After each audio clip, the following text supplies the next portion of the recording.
안녕하세요. 펜묘입니다. 오늘은 아는 작가님의 경험을 들고 왔어요. 이 작가님은 조금 수줍음이 많으셔가지고 뚝딱뚝딱 된다고 그러셨는데 저는 이런 이야기도 누군가에게 힘이 될 수 있을 거라고 생각합니다. 아무래도 나이대나 분야가 비슷하면 더 공감하기 쉬운 것 같더라고요. 그러면 작가님의 이야기를 같이 들어볼게요. 안녕하세요. 저는 한때 단돈 5만 원이 없어서 엄마에게 돈을 빌려야 했던 청춘이었습니다. 지갑에 카드가 있어도 통장은 텅 비어 있었고 배달앱을 켰다가 그냥 껐던 날이 많았습니다. 카페에서 커피 한 잔 마시는 것도 그땐 사치처럼 느껴졌습니다. 그때 저는 하고 싶었던 일이 있었고 그걸 포기하지 않기 위해 안간힘을 쓰고 있었습니다. 오늘 하루를 버티는 것도 벅찼고 내일이 막막한 날들이 이어졌습니다. 친구들이 하나둘 안정된 직장을 잡아갈 때 저는 여전히 꿈이라는 단어 하나로 버티고 있었습니다. 가족들은 이제 현실을 봐야 하지 않겠냐고 말을 항상 했습니다. 그리고 꿈 대신 다른 길을 원하기도 했습니다. 그래서 저는 결심했습니다. 더 늦기 전에 제대로 한번 해보자. 그래서 알바도 그만두고 하고 싶었던 웹툰 작업에 집중하기로 했습니다. 하지만 얼마 지나지 않아 밥 한 끼 먹을 돈조차 없어졌습니다. 통장 잔액은 바닥이었고 엄마에게 자주 손을 벌릴 수밖에 없었습니다. 그렇게 어렵게 버티던 중 무료로 제공되는 만화 작업실에서 그림을 그리게 되었고 그곳에서 옆자리 작가님이 보조 강사 자리를 추천해 주셨습니다. 덕분에 아이들에게 만화를 가르치며 조금씩 생활비를 충당하고 경력도 쌓을 수 있었습니다. 그리고 그해 말 웹툰 공모전 2개와 창작 지원 사업에 당선되며 작은 날개를 얻을 수 있었습니다.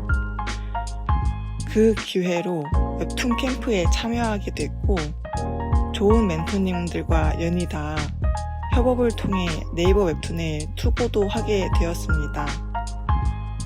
결과는 아쉽게 탈락이었지만 그 과정에서 저를 눈여겨보았던 멘토님 덕분에 꿈에 그리던 회사에 스카웃되어 정식 스토리 작가로 일을 시작할 수 있게 되었습니다.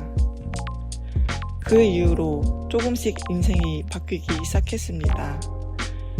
캠프에서는 만난 사람과 연인이 되었고 그리고 행복주택에 당첨되어 집도 생겼습니다. 이제는 하고 싶은 일을 하며 살아가고 있고 조금씩 안정도 자존감도 찾아가고 있습니다. 가끔 그 시절을 떠올리면 그때 정말 힘들었었지. 하지만 버텨줘서 고마워 라고 말하고 싶습니다. 그리고 지금도 어딘가에서 작은 5만 원이 없어 고민하고 있는 누군가에게 이 말을 꼭 전하고 싶습니다. 정말 괜찮아질 거예요.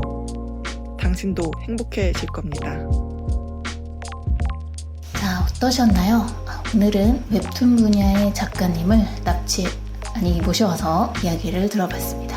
예술가로서 생존하는 그 이야기가 정말 마음에 와닿았던 것 같아요. 꿈과 생계 사이에서 이렇게 길을 찾는다는 것, 그리고 그 균형을 잡고 버틴다는 것, 그런 과정이 정말 쉽지가 않은데 이런 생존기를 들려주셔서 감사하고 현실과 꿈 사이에서 적절한 균형점을 찾으신 것 같아서 참 보기 좋은 것 같아요.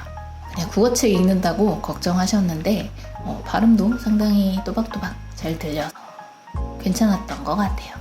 제가 중간중간에 말을 넣을까도 생각해봤는데 그렇게 되면 몰입도도 떨어지는 것 같아서 일단 목소리 하나로 쭉 진행해봐서 들으시는 분은 괜찮으셨는지 궁금합니다.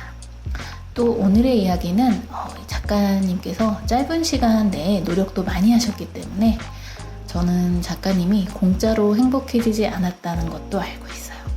정말 옆에서 보고 있으면 보고 배우고 싶어질 정도로 매일매일 계획한 것들을 그대로 해내는 것을 보면서 참 실행력이 대단하다라고 생각했고 이 작가님도 걱정이나 이런 것들이 전혀 없으셨던 건 아니에요. 그래서 걱정이나 불안 이런 것들이 많으셨을 텐데 그것들을 그날그날의 할 일로 집중하고 성과와 결과를 내시는 모습이 참 멋진 것 같아요.